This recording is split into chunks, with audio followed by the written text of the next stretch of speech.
Hi guys! Welcome back to my channel. So for today's vlog, samahan niyo ako guys. Meron na naman tayong isang topic na bibigyan ko ng reaction ng aking sariling opinion. Ito yung napapanahon ngayon at talaga naman pinag-uusapan dahil nga in relation din to sa coming na election. So ayun nga guys, actually hindi lang naman to sa national na pag-uusapan, even din dito sa aming lugar, sa local, meron na pag-uusapan ganitong klase ng hindi pagsunod sa batas ng COMELEC.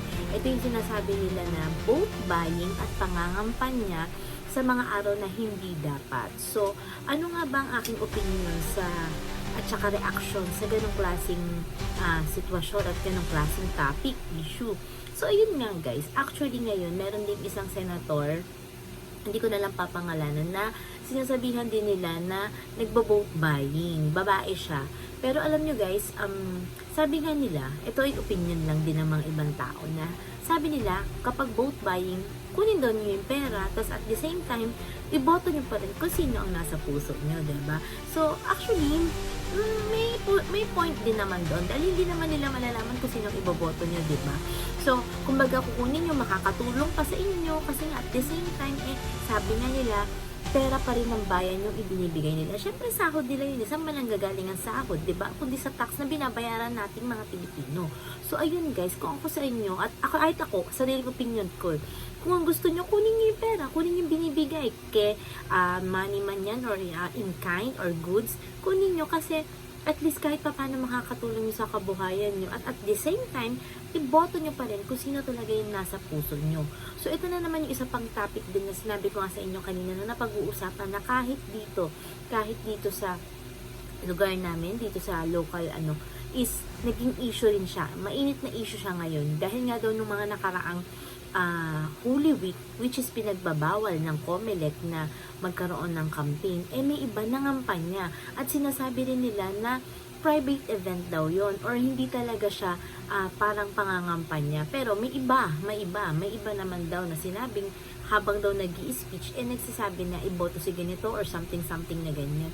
So anyways, ang opinion ko lang naman, sariling opinion ko sa bagay na yan is, syempre, imbestigahan pa rin yan ng COMELEC. Dapat imbestigahan dahil syempre, paglabag yan diba? Ikaw nga dapat sundin mo kung ano yung dapat gawin. Tayong mga normal or ordinary Pilipino, sinasabihan na sumunod sa batas, sumunod kung ano yung dapat na gawin. Pero sila mismo natatakbo, sila na mismo na, kung totoo man yun sila mismo na tumatakbo para sa isang magandang posisyon dito sa Pilipinas. Hindi marunong sumunod, hindi marunong may mga excuses para lamang ma-justify yung kanilang ginawa na sinasabing mali. So, para na lang matapos sa issue to, tama din naman na sa COMELEC, imbestigahan ng COMELEC kung talagang nagawa ba o may nalabag sa batas na yun. So, yun lang naman mga guys, diba? Napaka-init talaga ng ngayon, ng kampanya, napaka-init ng boton, kasi init ng panahon, ng ating weather, sobrang taas. Kumbaga kahit na pilitin natin na maging mapayapa, maayos ang pangangampanya, nandiyan pa rin yung mga issue, nandiyan pa rin yung mga hindi natin maiiwasan na mga hindi dapat mangyari. So, ang gawin na lang natin guys is magdasal tayo, ipagdasal natin kasi hindi naman tayo papabayaan ng Diyos na mangyari or hindi niya papahintulutan mangyari yung mga bagay na hindi naman dapat. So, dapat magdasal tayo and at the same time, kung ano ang dapat nasa puso natin, siyang iboto natin, yun ang gawin natin.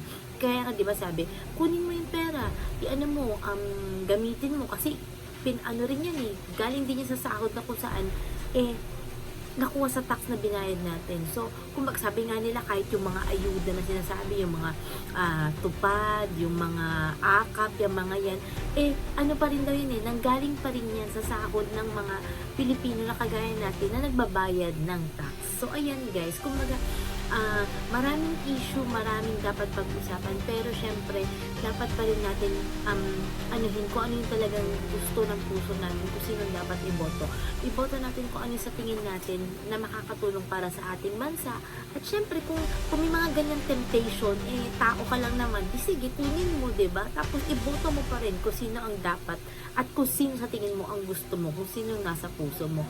So yun naman sa issue na may mga lumalabag, ang masasabi ko lang talaga is anuhin ng COMELEC, imbestigahan ng ng COMELEC or kung sino man yung nakakataas or kung sino man yung dapat na mamuno sa eleksyon na to. Imbestigahan nila kung talaga po bang may lalabag. So, samahan niyo pa ulit ako sa mga susunod ko pang vlogs dito lamang sa aking YouTube channel, mga reactions, mga opinions ng inyong lingkod. So, don't forget to subscribe, like, and share my video. Bye guys!